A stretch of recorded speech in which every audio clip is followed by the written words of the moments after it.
The story begins inside a game, in the forest of Woolbury, where there was an extremely wounded warrior, because he and his army had been completely decimated by the army of the woman sitting on the throne, and one of her subordinates commented that the target still hadn't appeared. The woman on the throne ordered the warrior to be killed at once, and as the executioner prepared to carry out the order with an axe, someone appeared and interrupted the blow, knocking the executioner out of the way. That person was Jae-hyun, who had appeared there to help the defeated army, and apparently he was the real target the other army was looking for. When they all went at Jae-hyun, he had no trouble taking down every single person who came his way. And as he fought, he questioned whether they really thought they could win on numbers alone, making it clear that even with the advantage, they still weren't good enough. The name he used was Hirocon, but his real name was Jae-hyun, a member of the Haho Mask Guild, known by the title of Hero Killer. The army he had helped was sorry and apologized, saying that the ambush in the forest was their fault because they hadn't thought things through. Hirocon said that there was no reason to apologize, held out his hand to them,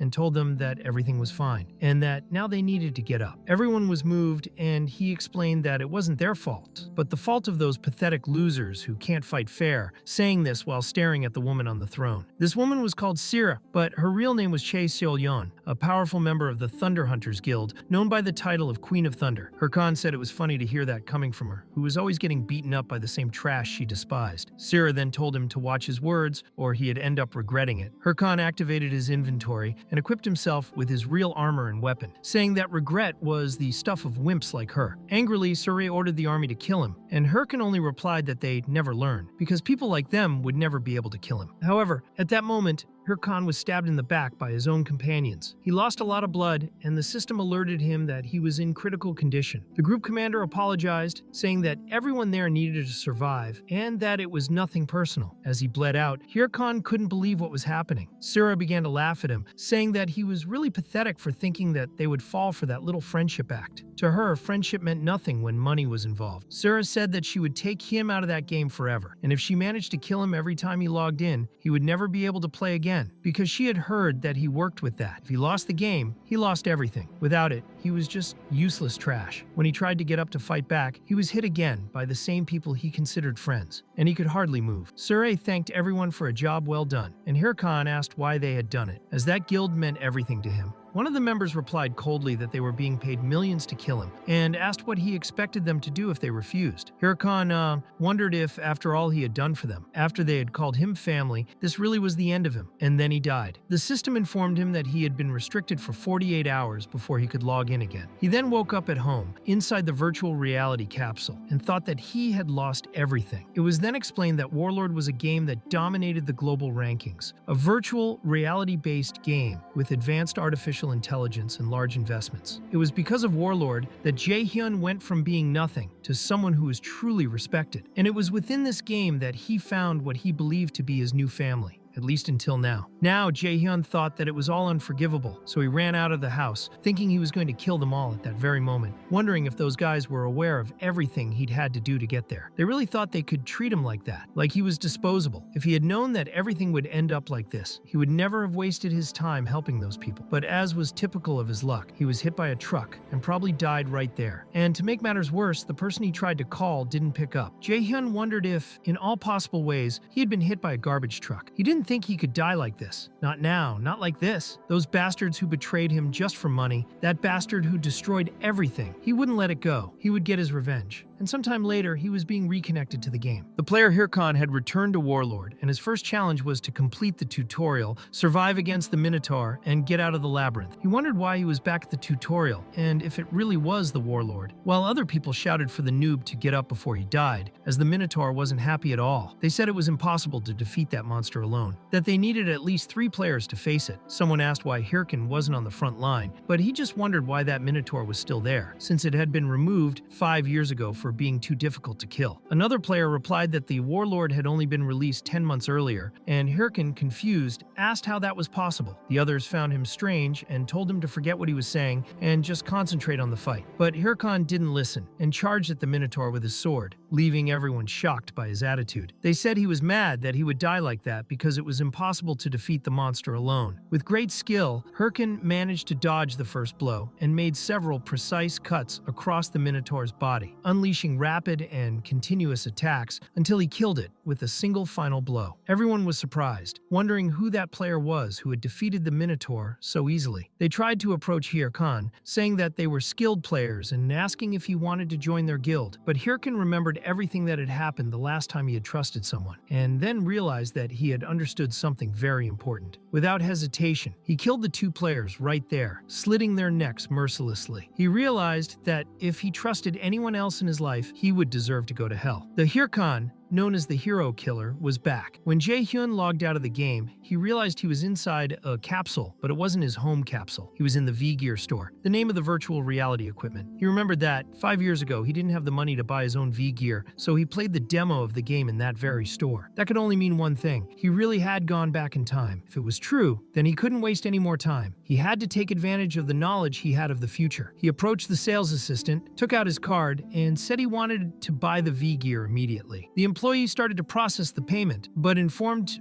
him that there was insufficient funds. He was confused, but soon remembered that, at the time, he didn't have any money because he hadn't started playing Warlord for real yet. He was just a failure. Jae-hyun wondered what he should do now. If he was only going to save money by playing in the store, it would take too long. It was at that moment that he heard an advertisement on the store's television, with a firm voice asking why hesitate, saying that the strong are never afraid of a good challenge and that hesitating was a luxury on the battlefield. It was an advertisement starring Sure, the Queen of Thunder, made especially for the Warlord. Jae-hyun was completely silent when he saw that Sure commercial on the big screen, clearly remembering the woman who had called him pathetic trash in his last moments of the game. He thought he wasn't in a position to choose much now. So when he returned home at the end of the day, his V-Gear was already installed. The technician informed him that everything was ready for use, and he decided to leave right then and there. Jae-hyun thought that the only way he could get money was to use that damn card, remembering the time he borrowed 10 million from an unreliable group known as Aota, who had even put a knife between his fingers and made it clear that if he didn't pay, he knew exactly what would happen. Even though he was nervous, Jae-hyun knew that this was his only option. But none of that mattered anymore, because even if he had to crawl through hell, he would get his revenge. As he logged on to the game,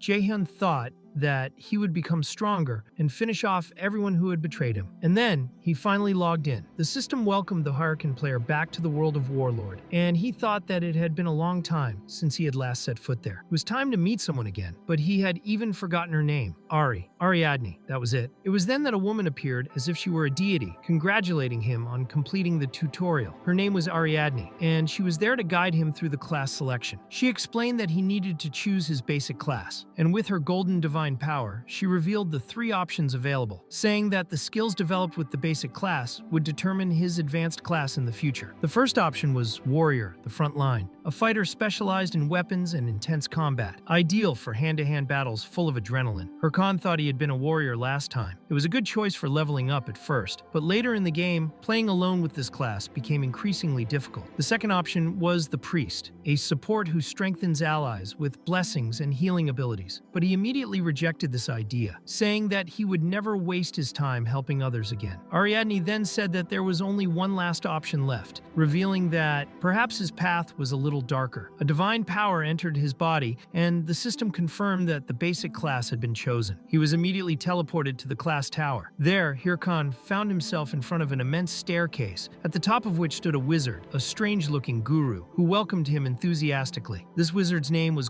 Golko, and he would be his guide on the path of magic. Golko asked what kind of magic he would like to learn, and Hirkan answered without hesitation that he wanted black magic. There was a moment of silence, and then Golko tried to confirm that he meant the magic of the wilderness, saying that his ears weren't very good, but Hirkan clearly repeated that he wanted black magic. Golko became suspicious and asked where he had heard about it, explaining that dark magic was powerful, but it consumed the target's soul. Even so, Hirkan said that he knew exactly what he was getting into, and that he was fully aware of the choice he was making. He thought that black magic was perfect for his new purpose, and Golko, nervous, could hardly believe it, but decided to go ahead. It was then that Golko ripped open his own face, revealing a skull. In fact, he was a black magician himself. Golko said that it had been a long time since a young man had chosen that path, and if Hirkan was really ready, he should touch the book. But he also warned him that this path would destroy his heart and soul. Hirkan replied that he wanted to start soon, apologized for being in a hurry, but said that his heart was already completely destroyed. Golko let out a long, evil laugh, saying that Hirkan really was an interesting person. Then the power of dark magic invaded Hirkan's body and soul. He remembered a legendary video from his past life life where a player with the Necromancer class completed a dungeon alone, leading an army of undead. Hirkan thought that it was exactly this kind of power that he needed now, and the system successfully confirmed that he had become a Necromancer. At the moment, he was just a novice Necromancer and had received the skill called Bone Fragment. Hirkan activated the skill and summoned his first Bone Fragment, a small skull-shaped amulet. When he threw it on the ground, it bounced like a little ball until it hit the ground. The system then announced that a skeletal warrior infused with magic was about to be born. Slowly, the skeleton began to rise, and Hirkan thought that this time he would give his all as a Necromancer. There, at last, was his first skeleton warrior standing, ready to fight. Hirkan commented that it was about time to start, and imagined that there must be a dungeon nearby. But when he looked back, he saw that his skeleton's head had fallen to the ground. The two of them were silent, and Hirkan wondered what was going on. The next moment, he was transported through a portal and entered the initial training dungeon. He thought that the skeletons from his past life weren't as clumsy as this one. He couldn't understand why the performance was so bad. He then decided to analyze its ability. The Bone Fragment had an F proficiency, which allowed it to summon just one warrior unit with a basic function: to infuse mana into the bones to animate them. Hirkan concluded that the problem must be his low proficiency, so he knew he needed to level up quickly. Just then, he heard a roar in the background and thought that this would be the ideal moment to test his skill. A training monster appeared, a coal wolf. Hirkan remembered that coal wolves weren't very strong, but they had plenty of speed, which made them perfect for testing combat performance. He then used the Bone Fragment again and threw his skeleton towards the enemy. This time, the skeleton managed to stay upright, detected the enemies, and got into combat position, even intimidating the wolves who hesitated to attack. Hirkan ordered the skeleton to kill the enemies, and it set off without any fear. After all, it was just a skeleton. To Hirkan's surprise, he was doing better than expected, moving quickly and confidently. Hirkan thought that perhaps reaching the maximum level wouldn't be so difficult. However, as soon as the skeleton touched the wolves, it was immediately destroyed. The body turned to dust, the skull rolled to Hirkan's feet, and the poor skeleton even looked sad. Hirkan thought that it couldn't be real, that the skill couldn't be that weak. So he decided to open the more detailed description of the skill, and the system explained that the summoned skeletons used a self-learning system to improve their abilities, and that the user needed to do one in the combat mode: defense, attack, or special action. Hirkan realized that he had forgotten to set the skeleton's mode, so he selected defense mode. Meanwhile, the wolves played with the bones of the poor warrior, who finally went into defensive mode, trying to protect himself. Hirkan could hardly believe his eyes. He then thought to test the special action mode, and at the same moment, the skeleton began to dance enthusiastically. This caused the wolves to start dancing too. Hirkan concluded that now he was really screwed, and remembered that, after all, Goko had warned him. Hirkan thought it could only be a nightmare, a horrible situation. He was anxious, shaking all over, and at that moment, he discovered that the character deletion option was unavailable. Newly created accounts couldn't delete characters for 3 months, and that's when he realized how big a mess he was in. He couldn't delete the account, he couldn't change class, and he still had to pay the loan shark and the rent. He thought that maybe being hit by another truck would solve everything. He wondered why so many things went wrong on his path. Every time he thought he was making progress, everything would fall apart and he'd be back to square one. And on top of that, he had to deal with that useless skeleton next to him, who was now punching the air pretending to be doing something useful. Hirkan asked the skeleton to stop doing that, because it was only making the situation worse. He wondered how the Necromancer from his past life could control so many skeletons at the same time. It was then that he remembered what the skill description said. Skeletons could improve over time because they had a learning system, and he himself knew how to fight. What if the skeleton was watching and learning? After all, it had seen the moment when Hirkan defeated the coal wolves, so maybe it could evolve from that. Determined to test this theory, Hirkan took a stick and placed it in the little skeleton's hand, saying that the skeleton was lucky to have a master like him. Even if he didn't look it, he had already been called a genius at the game. He was responsible for training an entire guild, and if there was one thing the skeleton needed to learn, it was combat. He said that if he didn't dodge, he would die. So he went for him and threw a punch, knocking the skeleton down with one blow. They repeated this process countless times. The skeleton kept getting hit, but over time, the blows began to hurt less. Hirkan explained that he shouldn't stay on the ground every time he was hit, that he needed to dodge first and counterattack later. He said that any opening should be taken without hesitation. Soon the skeleton showed a determined look, as if it was finally ready for a real fight, and so he set off once again to attack the coal wolves. With agility, he dodged the first blow and counterattacked straight into the neck of one of the wolves, then hit the stomach of the other. Alone, the little skeleton managed to defeat both enemies. After that, he looked at his master with pride, hoping to receive a compliment, but Hirkan, maintaining his stern pose, pose, asked why he was looking that way, saying that he couldn't be distracted during a fight. Even so, he admitted that the skeleton's movements weren't bad. At that moment, the proficiency of the bone fragment skill increased by 3 levels, and Hirkan Samin also leveled up. He recognized that his skeleton had done a great job. Later, Hirkan arrived at the player's starting village, Figus Castle. The streets were bustling with people offering guilds and looking for companions for raids and bosses. Hirkan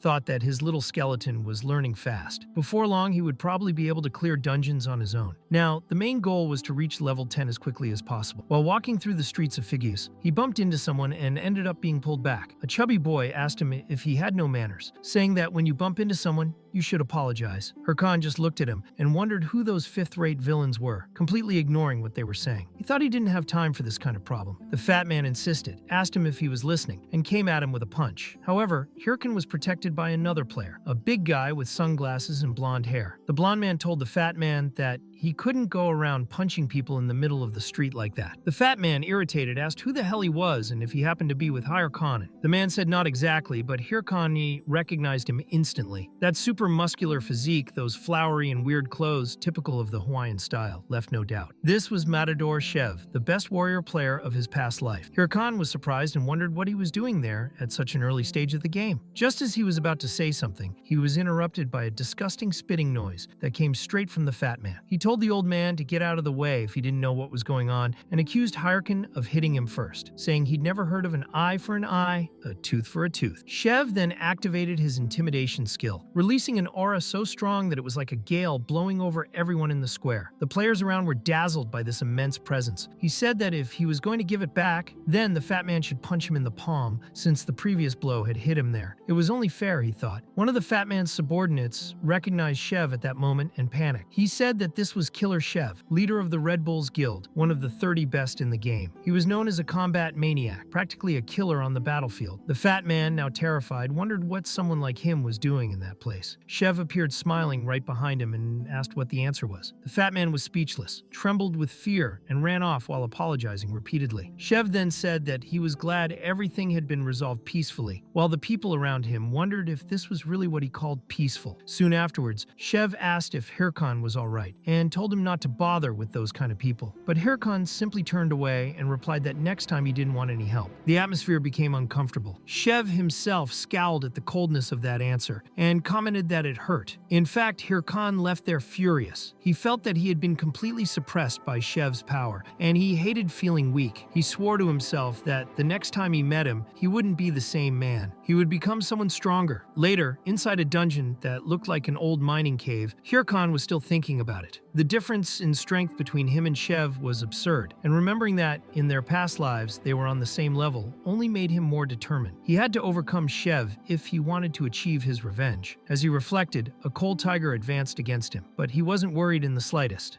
His little skeleton, now much better trained, acted on its own, interrupting the creature's attack and unleashing a sequence of blows, defeating the tiger with ease. The system confirmed that Hirkan had leveled up once again. The skeleton celebrated, happy with his master and proud of the results. Hirkan thought that taking 3 days to reach level 10 had taken longer than he had expected. His skeleton looked a little disappointed, but the system informed him that he had finally reached level 10. With that, he could no longer access the dungeon training area. The beginner's mark was removed and the game started processing his rewards. He received the War Clock, an essential device for any player. This clock displayed the status, missions, map, inventory, and even messages received in the world of Warlord. He thought it had been a while since he had used it, so he decided to open up his stats. Hirkan was currently level 10 with the Necromancer class. He had a title, and his attributes were 3 strength, 3 stamina, 5 intelligence, and 5 magic. He thought that was awful, but now he had 50 points to distribute. Hirkan knew that the first distribution of status was extremely important,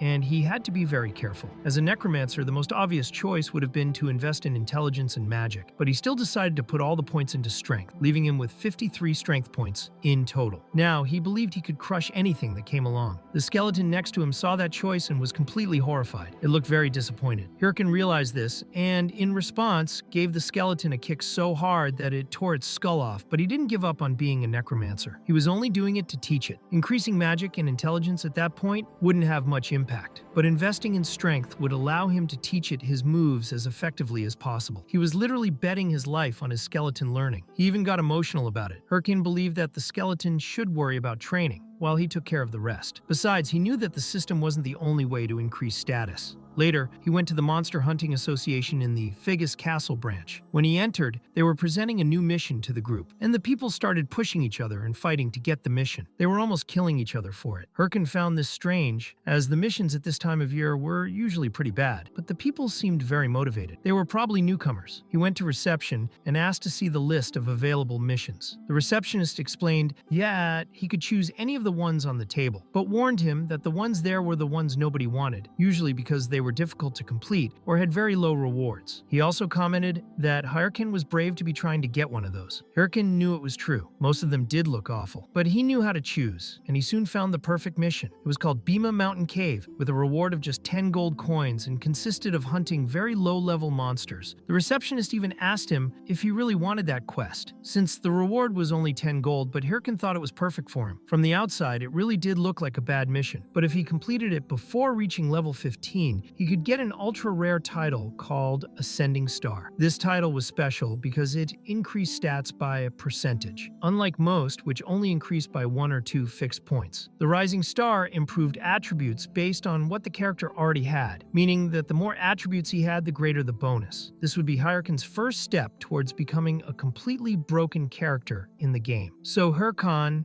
got ready to pick up his new equipment, and later he was on Bhima Mountain ready to start, looking determined but wearing an extremely ridiculous clown outfit. Even the crows attacked him as if he were a scarecrow. He thought it looked awful because he had spent all his money on the skeleton outfit, and when he went to buy something for himself, he ended up looking like a complete weirdo. Even so, he knew there was no point regretting it. He was going to do a speed run of this mission and, with the money he got, buy some real clothes. With that thought in mind, he took off running down the mountain in his gaudy clown clothes. Meanwhile, in the middle of the woods, a person asked for help, but was pulled out and killed by player killers. Later, a new player finally arrived at Bhima Mountain. It was there that the adventures of the mighty Multi would begin. He seemed to be a very talented player. He was already level 11 and said he would soon be in the world rankings. During his walk, he came across someone asking for help because his friend had fallen.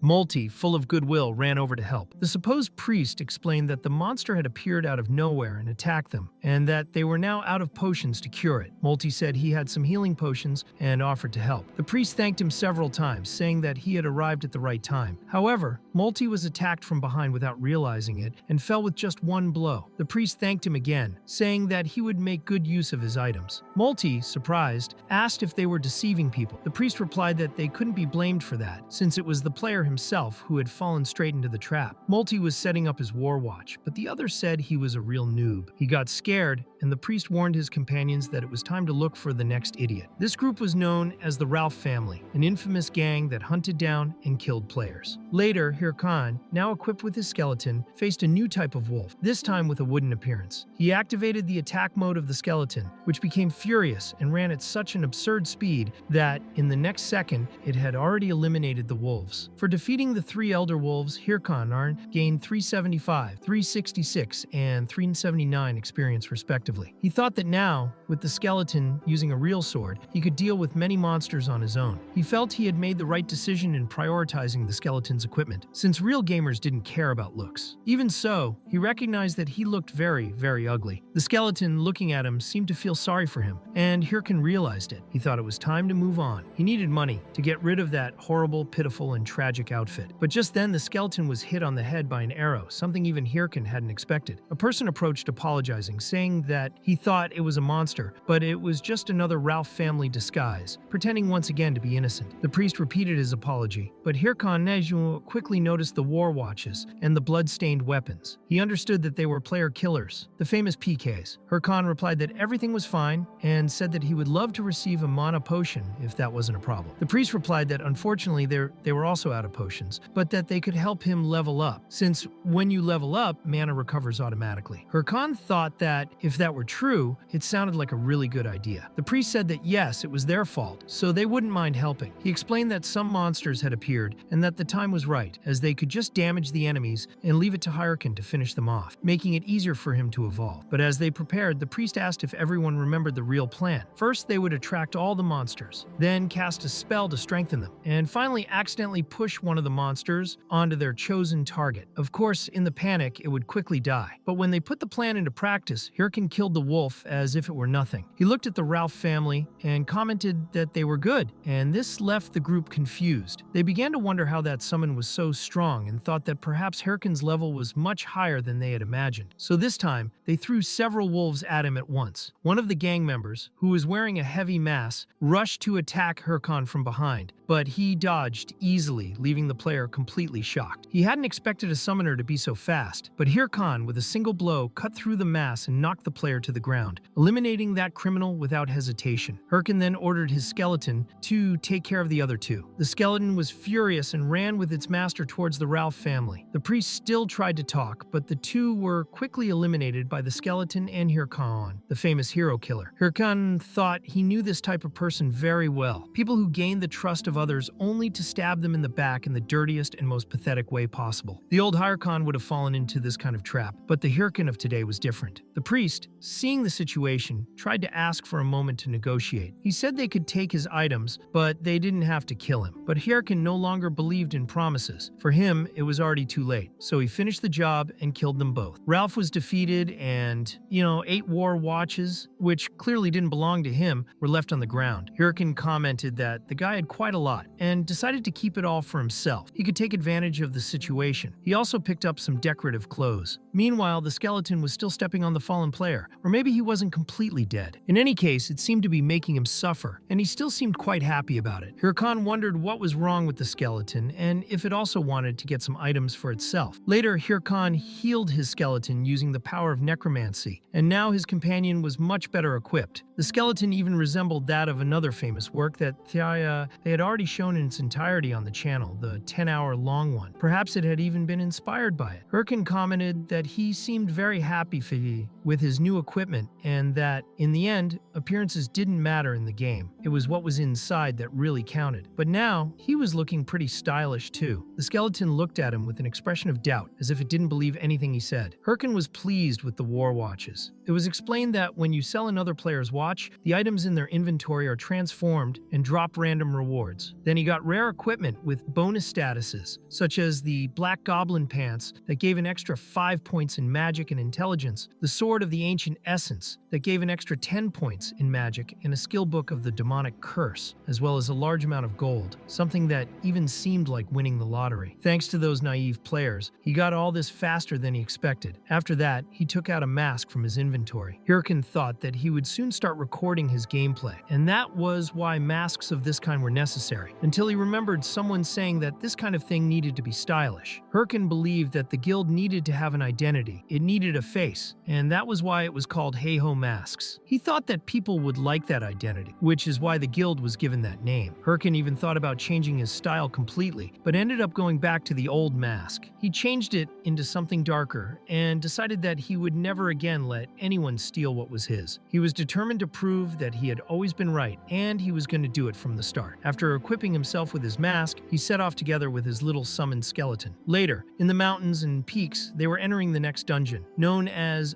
Bima Mountain Cave. Hyrcan remembered that if his memory was correct, blue werewolves appeared in this dungeon. Although they were stronger monsters, with his new equipment, it should be easy. He thought he could finish it in 10 minutes and set off with great enthusiasm and determination. However, a few hours later, he was completely frustrated because no monster had appeared. Hyrcan commented that if someone had cleared the dungeon recently, the system would have sent a notification. They began to wonder if it was a bug or a glitch in the game. Meanwhile, Hyrcan's skeleton was attacking a specific point on the wall. It was as if he had found something hidden. In the wall, there was a large portal, a kind of secret passage. They had discovered a secret dungeon, a new stage, and the option arose to enter it. Hyrcan then understood why there were no monsters appearing in the main dungeon. It was explained that instance dungeons dungeons are unique, randomly generated areas within another dungeon, and that when they appear, the original dungeon is considered cleared. These instances are much more difficult to complete, but offer much greater rewards than ordinary dungeons. Hirkan thought that this could be a great opportunity, but the problem was that once inside the instance, he couldn't leave until he had completed everything, or died. Logically, the safest course would be to retreat. If he died there, he wouldn't be able to play for 2 whole days, which would be a huge waste of time. Even so, he decided to go in. He thought that if he didn't die, everything would be alright. As soon as he entered, he was blinded by a bright light. In fact, he was now in an open space, inside a destroyed coliseum that resembled an arena. Hirkan felt the atmosphere of the place was heavy and wondered what kind of monster would appear there. Just then, he heard heavy footsteps echoing around him. Then a blue werewolf appeared, but it didn't look normal. The system couldn't even identify the creature's level, because it was a corrupted werewolf. Hirkan hadn't expected that, and wondered why there would be a corrupted monster in that dungeon. Before he could react, he was hit hard and thrown away, crashing violently into the wall. Seeing this, his skeleton armed itself, ready for combat. But Hirkan chuckled, and thought that his luck was pretty good that day, since facing a corrupted monster probably meant that he was dealing with the main material of some important mission. He commented to his skeleton that if they didn't defeat this creature, they would have to say goodbye to dinner that night. With that, he set off boldly, and the little skeleton prepared a coordinated attack, placing his sword at his master's feet to propel him into the air. Hirkan leapt with force, preparing an aerial attack. The corrupted werewolf saw this as a chance to hit his enemy from the air, but Hirkan activated his curse, imbuing his sword with the power of the demonic curse. The werewolf was definitely not expecting this, because with just one blow, his arm was completely torn off, as if it had been cut by a hot blade passing through butter. The creature screamed in pain, and soon afterwards, the demonic curse was activated on his body, causing all his statuses to be reduced by 10%. Hirkan recognized that this ability was really useful, but the werewolf recovered too quickly, became even more enraged, and even looked bigger. To make matters worse, the arm that had been cut off regenerated as if nothing had happened. This only served to make him even more dangerous. In short, the system announced that the corrupted werewolf had entered a state of brutal rage, becoming completely insane and nullifying all the negative effects applied to him. Hirkan had expected this boss to be difficult to deal with, and even though he wanted to save his resources for later, he saw this as a chance to test something important. He then activated the special slot on his war watch, releasing the sealed power, and a dark cloak enveloped his entire body. When the mist dissipated, Hirkan was in a completely different outfit, wearing armor made of darkness. It was explained that inventory activation was one of the unique features of the Warlord game, and that when a player used it, it was as if they were channeling the pure energy of the game world to increase their stats and reshape their body, activating a second unpredictable form, something players called frenzy mode. Hirkan called the werewolf to fight and was clearly ready for combat. The creature's claws almost hit him, and if they had, they would have done a lot of damage. But since they didn't, Hirkan managed to dodge all the next attacks. Even so, he found no opening, no clear chance to counterattack. The werewolf left him no room to breathe. Hirkan realized that he was facing an incredibly fast, strong, and dangerous boss, and any attack could bring him down. When the werewolf lunged forward, Hirkan remembered that he still had a card up his sleeve. The power of frenzy mode multiplied his attributes several times over. So without hesitation, he executed a powerful slash that pierced the werewolf from the chest to the back. He thought that this would finally make the fight fun, but perhaps he had gotten too carried away because he was almost grabbed by the creature. He narrowly managed to escape and remembered that the enemy was still in a state of maximum fury. The next second, the werewolf appeared behind him, ready to catch him. But Hirkan knew he was forgetting something important. The little skeleton was still there, and with a sharp attack, he cut off the creature's arm again. Hirkan then gave the signal for them to use the combination move they had practiced earlier, and the skeleton nodded in agreement. The werewolf was completely confused by the situation, and at that moment received the joint attack of the two, being cut into several pieces. The system announced that the corrupted werewolf had been eliminated, and that frenzy mode had been deactivated. Hirkan thought that for the first time in a long time, that really wasn't so bad. When he left the dungeon and completed the mission that was recorded on the card, he received his reward of 10 gold coins, which turned into a golden card. And because his skeleton warrior was responsible for defeating a high-level creature, the bone fragment evolved from rank F to rank E. In addition, Hirkan received another 20,000 gold and collected the werewolf's skin and bones as part of the reward. The little skeleton was so happy celebrating his victory that he even seemed to be dancing, while Hirkan was thinking that instance dungeons really were very good. In addition to the normal rewards, he had obtained a rare item called the Corruption Tracker Necklace, which increased any status related to his class, offering an extra 18 points in all attributes. It was an exclusive item that could not be exchanged with any other player, and in order to use it,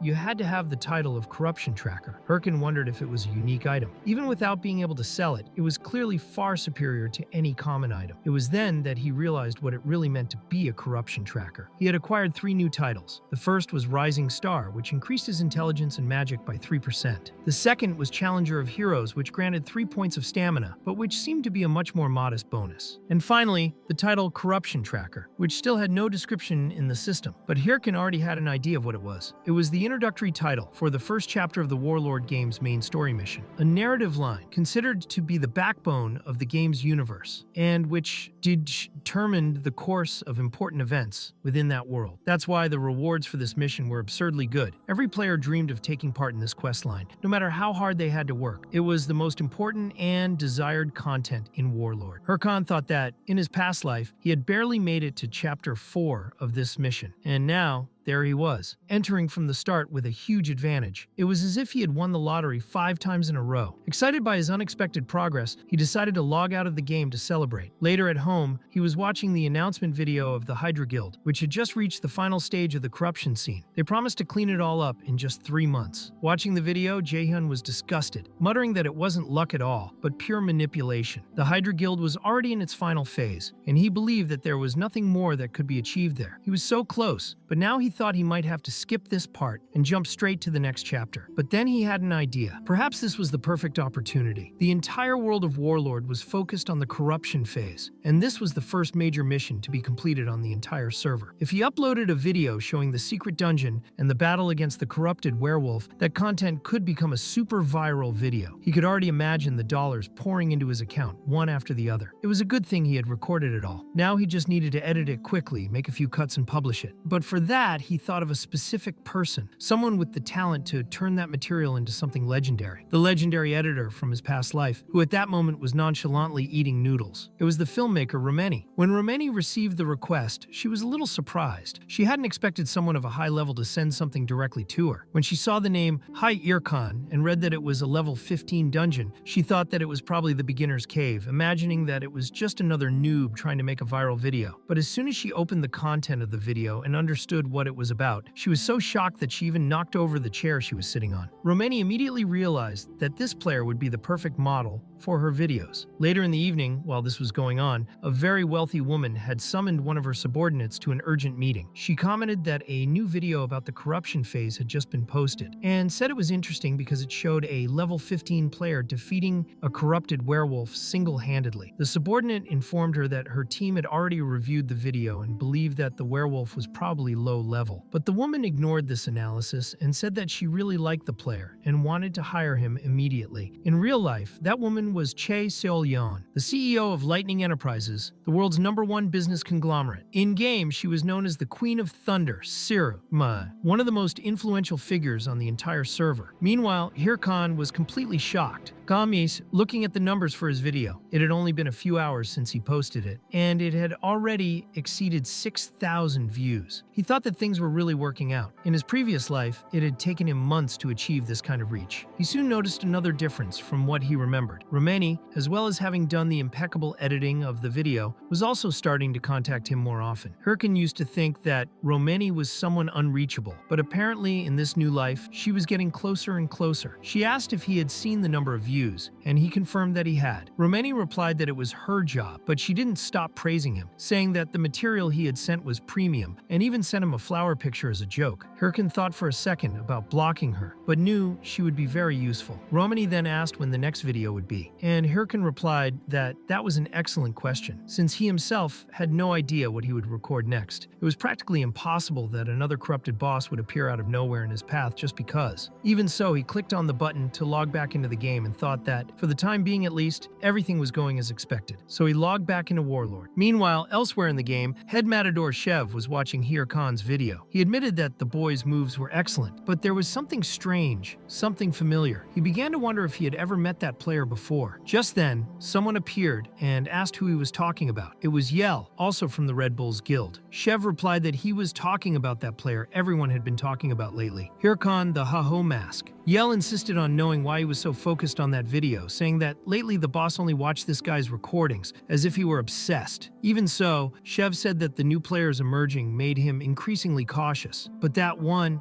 that particular player was really exceptional. He commented that Hirkan used a summoned skeleton and that he was on a completely different level from any other necromancer. He also said that the boy fought with great skill and wondered if he would accept a duel. Yahello interrupted by saying that that was enough and that if he had time to spend on such things, he should hurry up with the tasks he needed to do because he was going live in 5 minutes. The boss asked if it was time and she said yes, reminding him that he owed her. Yahello then said that if he was really that grateful, he just needed to make sure that the live broadcast that night was a good one because 200,000 people had bought tickets just to watch Matador Chev, the leader of the Red Bulls, and currently ranked 9th in the world. Meanwhile, the dungeon portal was forming right in front of him, and he had already activated his frenzy form, ready to end it all brutally. He called all his units together and ordered them to prepare for combat. Later, at the Monster Hunting Association, in the branch located in Figus Castle, Hirkan complained that there were no interesting quests. There wasn't a single quest that was any good, and he blamed that damn startup village for it. He even thought about giving up the idea of creating videos for a while. But then the counter-attendant turned to him and asked, with a curious look, if he was the guy who had cleared Bima Mountain. Hirkan realized that it was the same guy as before. He introduced himself as Hotan and asked if Hirkan had some time to talk. So later, in a slightly more private office, Hotan told him that he had heard that he had seen a corrupted monster in the cave of Bima Mountain. And Hirkan wondered if there had really been an event like that in the game, until he remembered and confirmed that, yes, he had seen a werewolf with strange eyes. Hotan said that he already suspected this, and explained that what Hirkan found was a creature exposed to the power of the corrupted. He said that no one knows exactly who the corrupted is, but the power of this entity transforms and modifies monsters, making them more brutal and evil. The damage caused by it in this world is enormous, which is why the Monster Hunting Association has placed a very high reward. Hirkan then excitedly grabbed his arm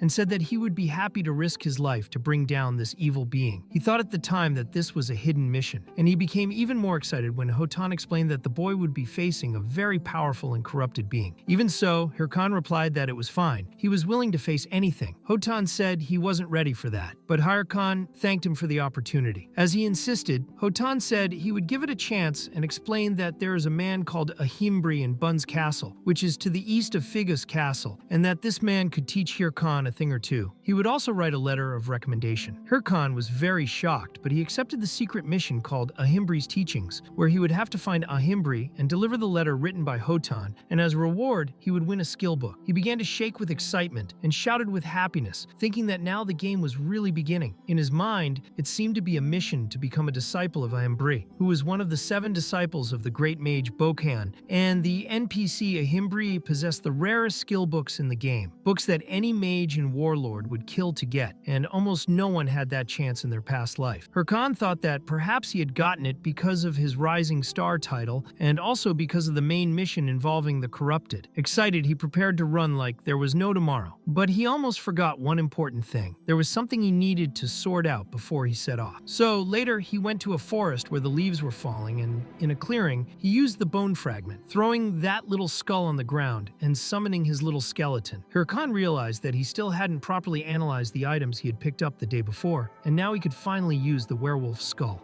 The system then asked him if he would like to transform the werewolf skull into a skeleton warrior. Hirkan confirmed that, yes, absolutely he wanted to use the werewolf skull, so the creature's traces entered his little skeleton, increasing its durability by 2 points. In addition, Hirkan also had a corruption tracker necklace, which he equipped immediately, and this necklace increased all his statuses by 18 points and also improved his class abilities. Now that this preparation was done, he felt more powerful. He then used 2 more bone fragments, summoning 2 small skulls that turned into 2 more skeletal companions. The first skeleton was very confused by this, as he now had brothers, and Hirkan warned him that from now on all fights would be in groups of 3 and that they needed to become friends. The little skeleton seemed desperate at this idea, but Hirkan wasn't worried at all, and was already thinking about what kind of monster would be born in that area. Later, everyone was facing a level 25 forest bear. A single blow from him was enough to destroy a tree with great ease. It seemed to be made of grass-covered earth, so tough was it. Hirkan managed to dodge the first claw, and although he looked frightened by the second blow, he was actually just drawing the monster's attention so that his soldiers could take action. The first skeleton ran up with his sword, but had his head grabbed and was thrown away like a piece of garbage. Hirkan was indignant, wondering if he had really fallen for such an obvious blow, and complained that they always had to attack from the enemy's blind spot. The second skeleton also went for the attack, with a little more courage and hope, but was also slapped away without doing any damage. Hirkan became increasingly irritated by the situation,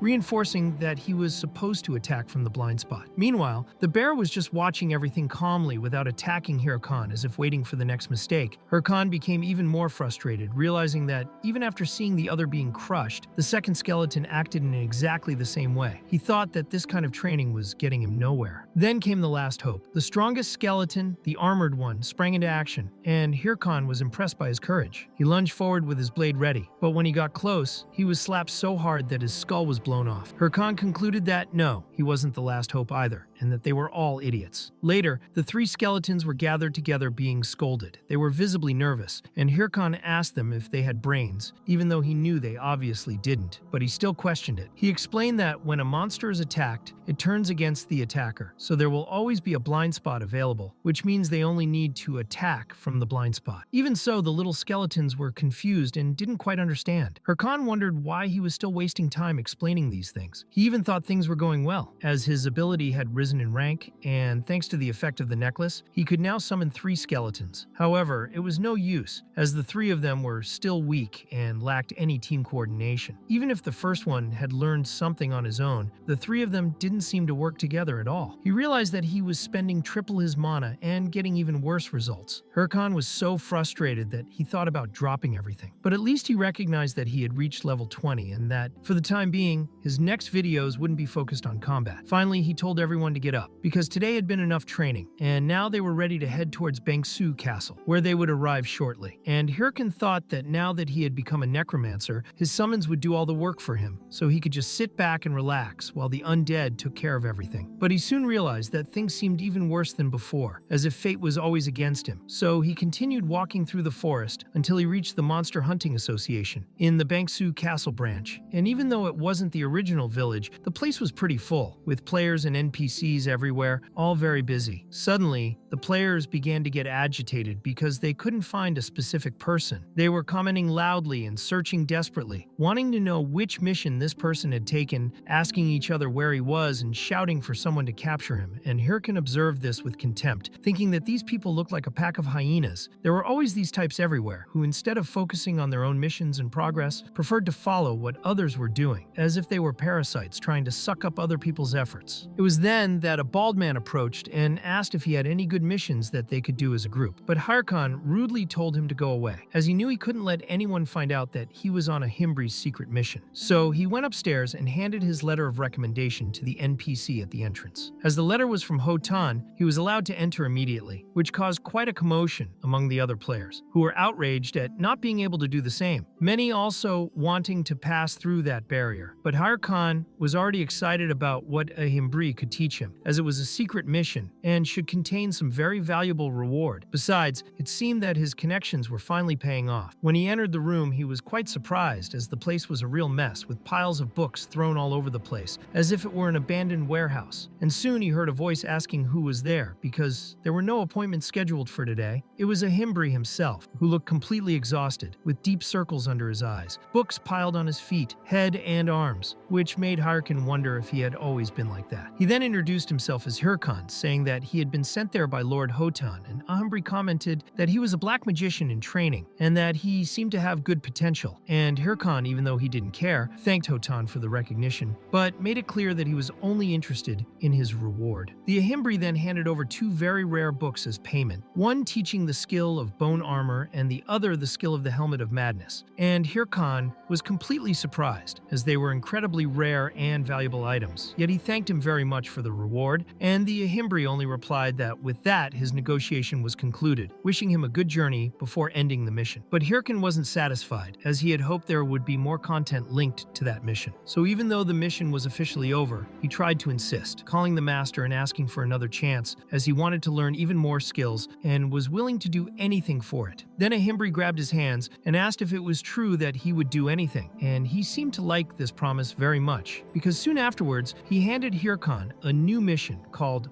Find the Egg in the Nest. Only this mission had no visible reward, and Hirkan wondered if he had just been tricked. Meanwhile, in the city, a knight in impressive armor drew everyone's attention because of the magnificent equipment he wore, and then he started walking towards a large tower in the center of the city, saying that this was the right place, the place where the Ho-Ho mask lived. Hirkan, on the other hand, was still confused and angry, thinking that he had really been tricked by an NPC because he thought he would get a reward for the mission, but all he got was another mission with no reward at all, wondering if it was really worth continuing with it. The moment he commented on the mission, a group of players around him noticed and immediately threw themselves at him, saying that he had received a mission, trying to get any information out of him. And Hirkan remembered that he had forgotten how annoying and invasive these players could be, so he wondered if it wouldn't be easier just to eliminate them all right there. But before he could react, someone appeared and took everyone off him and saved him. This mysterious knight asked for a moment to talk to Hirkan in a quieter place, and Hirkan became suspicious, wondering who this guy was. But when the man called him Ho-Ho mask, he decided to go along. Later, in a quiet alley, the knight apologized for the commotion and explained that he just wanted to talk to Hirkan, but with so many people around, it would be impossible. Hirkan noticed that from the level of the equipment, he must have been of high rank, but he still couldn't remember anyone like that from his past life, so he began to wonder if that guy knew him. The knight, who was wearing glasses, asked if he was the Ho-Ho, and Hirkan thought the best strategy at that moment was to pretend he didn't know anything, so he answered as if he had never heard of the name. The knight then asked if he had received a mission from an NPC called a Himbri, and Hirkan became even more suspicious, wondering if he should share any information just because this guy seemed to know too much, and concluded that if the guy wanted to fight, it was better to put his own account at risk, because he wasn't going to give in easily. So Hirkan gave the knight the middle finger, and decided that this was the best strategy, to continue denying everything, and pretending that he was just an unimportant idiot, just to see what he would do next. What the knight did was reach out and apologize, but Hirkan just called him a coward, and said he'd let it pass this time, even though he wondered who this guy thought he was, since he clearly wasn't alone, and it all seemed part of a plan. The knight then commented that Hirkan was definitely not a professional, and while wiping his hand in disgust, said that if he was really experienced, he wouldn't have left his left hand, where he wore a war watch, so unprotected. In the shadows, someone else was watching everything, wondering if he should still keep an eye on a Himbri, since the corruption mission was almost complete, and if anyone noticed now, there would be no hiding it. The knight answered no, because the real main mission was precisely that of the egg in the nest, and said it was better to reduce the number of variables. The person in the shadows then returned to his position,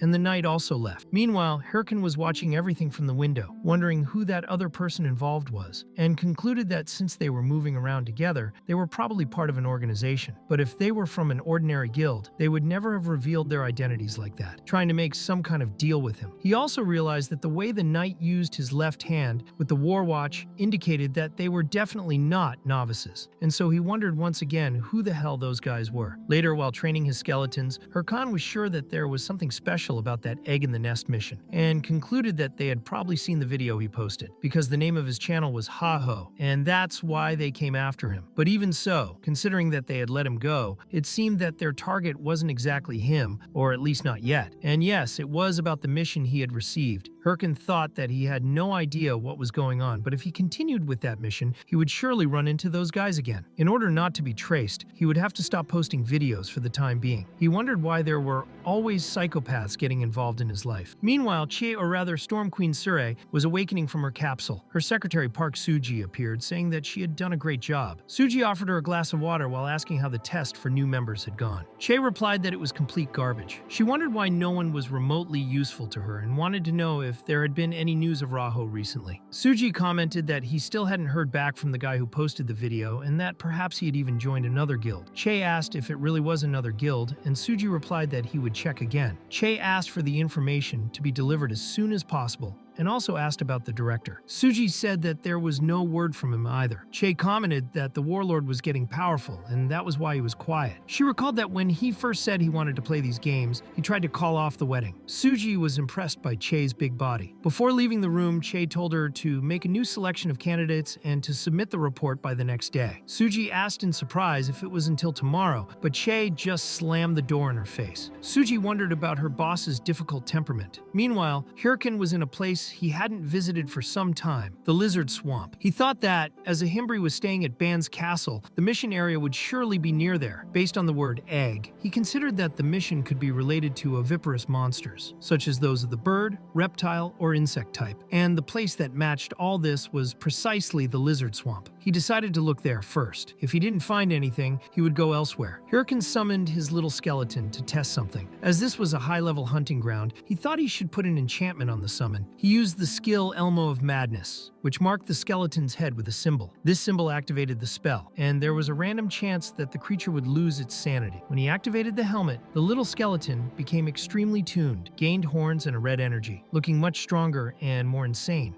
Hurricane told himself that the test would start now, but he didn't pay attention to the part that said the skeleton could completely lose control. The test consisted of attacking the master himself, so the little skeleton lunged at Hyrcan as if to kill him, but he hit back with a punch so hard that it took the summoner's head off. He became angry, wondering how that summon dared to attack him, and if it was some kind of bug or if he had been tricked once again. Suddenly, a level 30 lizard man appeared behind him.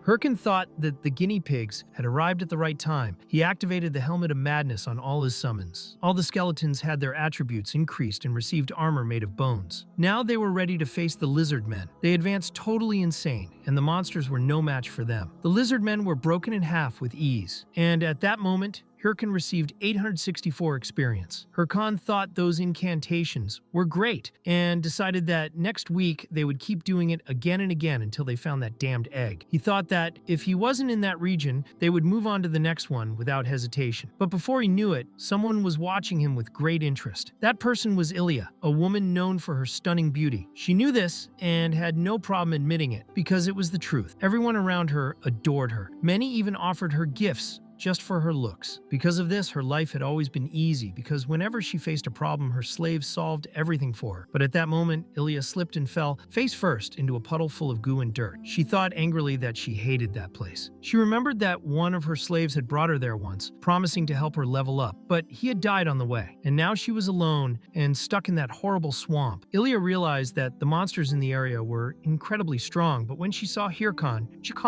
she decided that he would be her new slave, her new target. She threw herself on the ground, pretending to be injured, and called for help, saying that she had been attacked by the monsters in the area. She believed that Hyrcan would easily fall into her trap because no one could ever resist her charm, and it wasn't possible for someone to leave a beauty like her in such a state. But Hyrcan simply turned his back on her without saying anything. Ilya was completely shocked, couldn't believe what had happened, and wondered if he was really ignoring her beauty. Hyrcan, on the other hand, looked at her and thought she was just another crazy person trying to fool him. Ilya was so angry that she bit her lip until it bled, furious at the contempt she had received. She wondered how he dared to treat her like that, but Hyrcan remained calm as his skeletons finished off the lizard men around him. He found that woman incredibly annoying, and yet she kept following him, insisting on getting his attention. She kept pretending to be innocent, trying to waste his time, but Hyrcan realized that there were no decent players in that damn game and decided that the best way to get rid of her was to sort it out straight away. He asked if she had lost anything, and Ilya said yes, that she had lost her sword during the fight in the swamp, and asked if he could help her get it back. Hyrcan then asked if, when she got her sword back, she would leave for good, and Ilya said yes, thanking him enthusiastically, as she thought that she had finally managed to fool him. Later, she took him to the place where the sword was. The object was lost on a small island in the middle of the swamp water. Hyrcan reminded her of her promise to leave as soon as she recovered the sword, and sent his skeletons to get the item, because he wasn't an idiot to risk it alone. As she thanked him, Ilya thought that necromancers were nothing without their summons. At that moment, she saw that he was on his back and thought it was the perfect chance to kill him. But when she tried to attack him, Hyrcan turned around with a psycho look on his face and said she was too slow. He grabbed her by the cloak and threw her hard in the opposite direction, causing her to fall face first into the swamp water. Ilya, outraged, shouted at him, asking if he thought he was going to get rid of her so easily after that, and threatened that his bodyguards would come after him. But Hyrcan asked her to look back, and when she turned, she was faced with the lizard men who began to devour her mercilessly. Hyrcan then thought that next time, if she really wanted to fool him, she would have to do a better job, because he had already realized her intentions from the start, and thought she was a complete fool. Hyrcan thought he was tired of being tricked by people. He thought he had wasted too much time on it. Meanwhile, his little skeleton was distracted practicing his charm, and soon the three of them ended up getting beaten up, so Hyrcan said they should learn from him and not from those weirdos. The player Ilya ended up dying, and Hyrcan received a lot of points for it. He wasn't expecting so much XP and was surprised, so he started to think about what she had said before. Those bodyguards of hers seemed like a lie. He bet that a person like her didn't even have real bodyguards. But at that moment, he was already being watched by some nerds.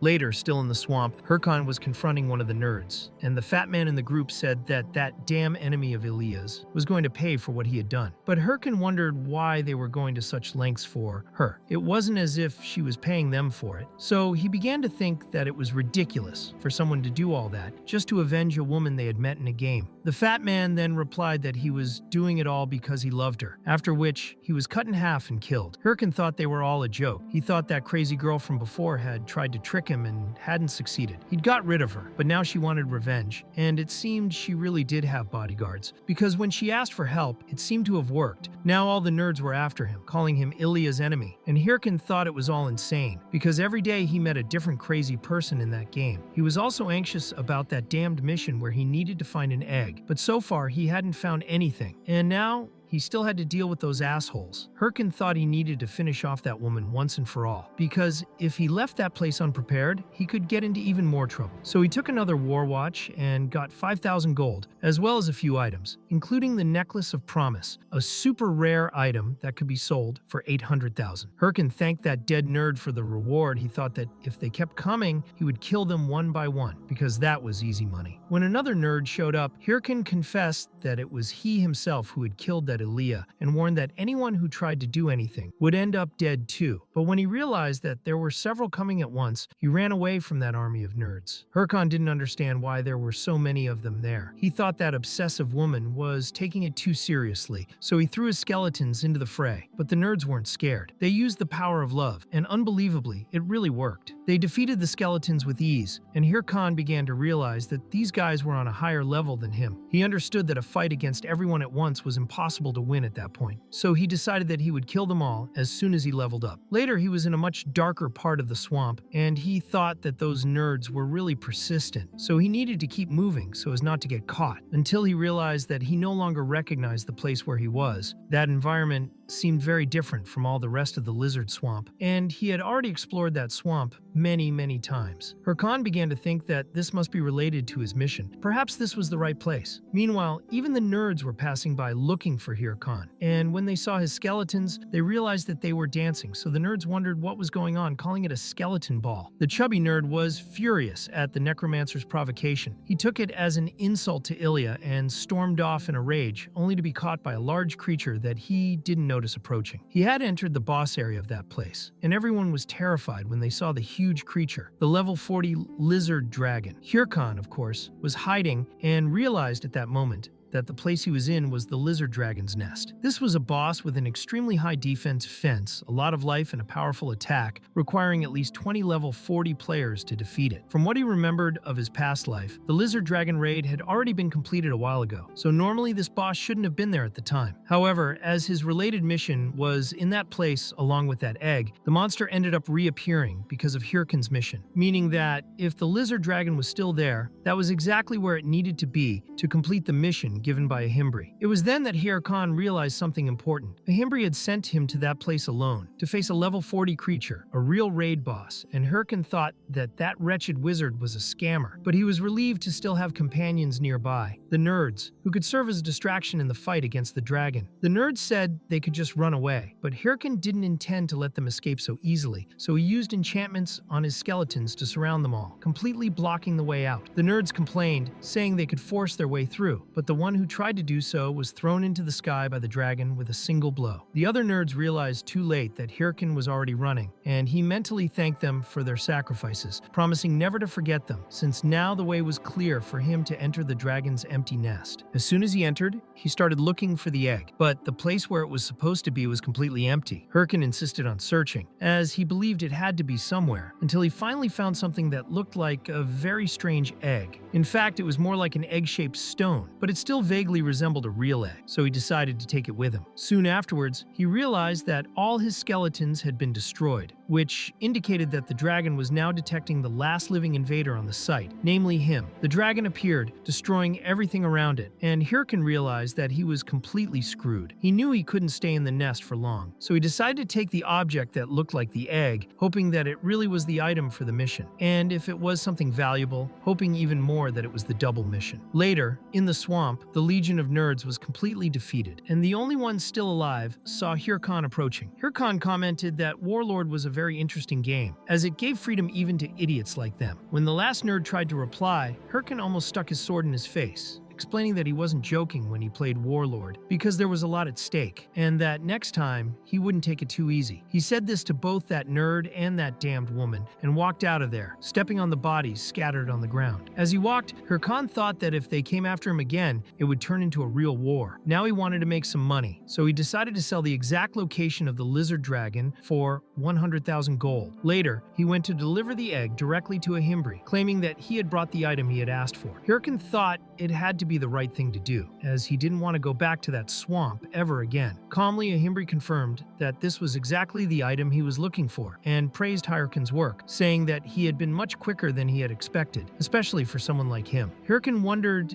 if he was going to be humiliated by that NPC every time he completed a mission, so he asked what the next one would be. Ahimbri explained that whenever they investigated the areas where the monsters were mutating, that kind of object was always found, and that, for the time being, he had named it the Stone of Corruption. At that moment, Hirkan understood why those two people were after him. The Stone of Corruption was an extremely important item for the game's main mission, and it was clear that those players just wanted to make sure they got their hands on that egg, because it directly impacted the progress of Warlord's main mission. Hirkan thought he was being completely fooled by that mission. He had never imagined that he was getting directly involved with the main mission of the entire game. While he was trying to understand the situation, Ahimbri apologized to him, saying that this mission was perhaps too big for someone of his level, as they were dealing with an overwhelming, and still unknown power, and he needed Hirkan to prove his worth. Ahimbri asked him what he thought about it, and if he was ready to face corruption. Hirkan thought that he had plenty of willpower and that taking part in the main mission was a golden opportunity. He said he would fight with body and soul, but Ahimbri interrupted him, explaining that it wasn't the time yet, as the monsters were too strong, and he didn't think a newcomer like Hirkan would be able to defeat them. Hirkan began to wonder if his level was really too low to continue the mission. Then Ahimbri said he could help, but on one condition. If Hirkan said the words, "Please, great wizard Ahimbri, make me your disciple," then he would take him on as an apprentice and teach him. Later, Hirkan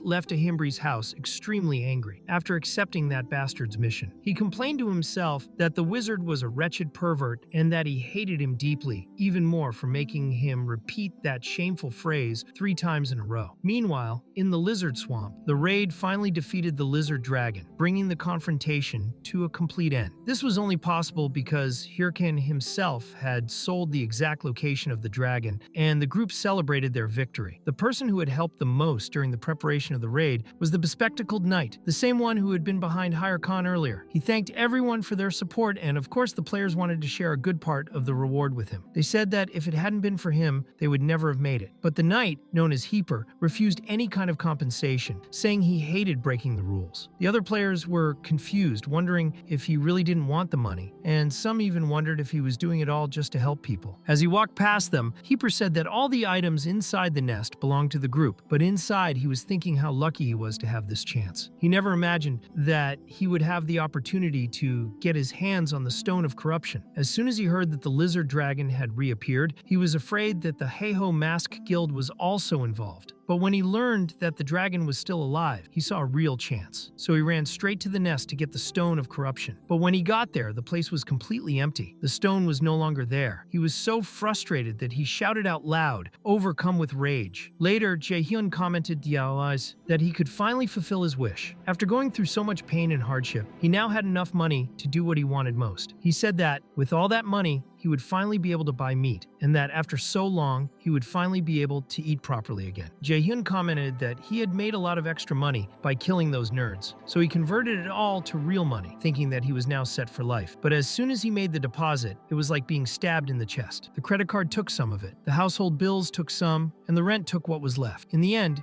there wasn't even enough money left to order ordinary food, let alone meat. Jaehyun wondered why he was so broken like that, given that he had worked so hard, fought so hard, and still seemed to be in the same place. Then he received a message from Romeni asking if he was still alive. She said she wanted to make more videos with him. Jaehyun realized that he had completely forgotten about her with everything that was going on. Maybe he really couldn't make videos with those assholes chasing him, but Jaehyun didn't think he should worry so much that he starved either. At the end of the day, he was just an innocent gamer trying to survive in the midst of chaos. Jaehyun thought he couldn't stand it any longer, so he decided to do everything his own way. Later, he appeared inside a dungeon known as the Graveyard in the Forest of the Dead, ready to record his next adventure. If you enjoyed this story, don't forget to subscribe to the channel because there's lots more to come. And if you want an extra boost, become a member of the channel. It really helps to keep bringing you these epic adventures.